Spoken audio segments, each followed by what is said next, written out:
Hi everyone, it's Dr. Liz, and I am here today talking to you about what it's like when you're actually in a healthy relationship. Let me start by saying that I am a person who loves love. I am deeply romantic, I love dating, I love sex, I am here for all of it. I love dating.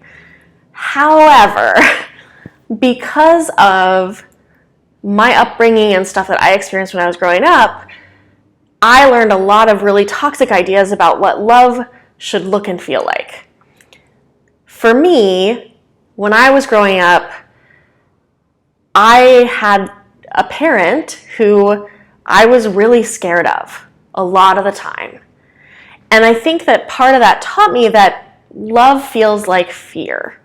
That when love is important, you're going to feel scared, and that's how you know it's love. And as a result, a lot of the dating that I did in my 20s and my first half of my 30s was with people who I felt unsafe with.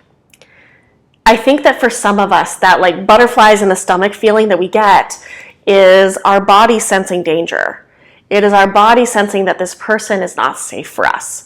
But we've all been told that it's a sign that we really like them, that it's excitement, right? That those butterflies are a good sign. Over the past couple of years, I've been unpacking a lot of my own patterns about what it is I look for in relationships, and coming to terms with the fact that a lot of what I've been drawn to has been roller coaster feelings, that I want to feel the big rushes and the huge desire and the danger and the fear,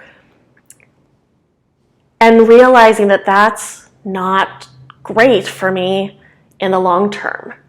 That's fun for a kink scene. It's fun for a few dates. It's not great for someone who I want to build something stable and long-term with. And so I did a lot of work in therapy on processing those patterns and figuring out for me what might healthy look like.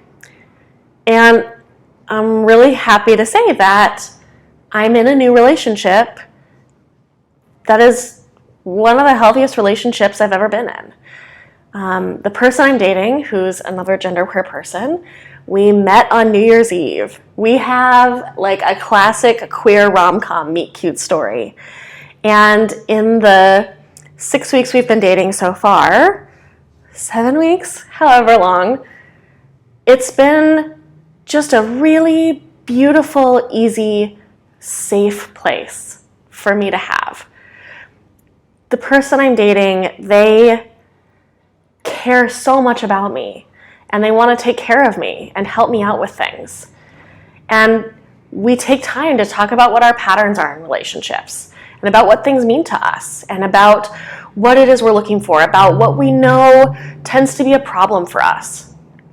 And we address it all head on. We clearly communicate. We talk very openly about things that might be problems for us in our relationship. You know, the person I'm seeing, they are 25 years old. And I'm 37. It's a big age difference. And I've talked about it every week in therapy with my therapist. And a lot of what we're doing in our relationship is about me continuing to check in with them to make sure that they feel heard, that they feel like they have an equitable place in this partnership, that they feel like their wants and needs are as valuable as mine, and that they can ask for them, and that they can tell me no, so that I can address that power imbalance. We have been able to just build a really solid foundation. And it's not the kind of exciting roller coaster that I'm used to. And I think what I was worried about is that if I didn't have the roller coaster, it would be boring. But it's not. It's just been good. It's felt like when you're under the covers and it's nice and warm and cozy. It's not like that's the most perfect moment ever, but it's easy and relaxing, and it makes you feel safe. And this is the first time in a long time that I've felt really, really safe with a partner. And that's so different and so good for me. I think that a lot of why this relationship is happening now, and why I've been able to find someone and build a relationship with them that's going to be this kind of healthy relationship is that I've spent a lot of time doing a lot of work on myself. When I say that it's been a couple of years in therapy, unpacking my relationship patterns, it's been a lot of work. I'm a therapist. That doesn't mean I'm perfect. I talk a lot about how to have great relationships. That doesn't always mean that I follow my own advice. And it's been a couple of years of really honing in on what gets in my way and what are the stories and the lessons that I've learned that make it hard for me to show up in relationships in as healthy a way as I would like to. And it's really nice to be coming to the other side of that work, at least this phase of that work. It's a lifelong journey.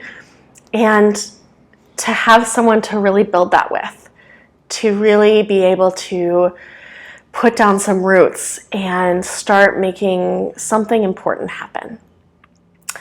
Those of you who know me, if you've followed my channel or read my book or, seen my stuff that I write on the internet, usually when I date people, I see them like once a week at most.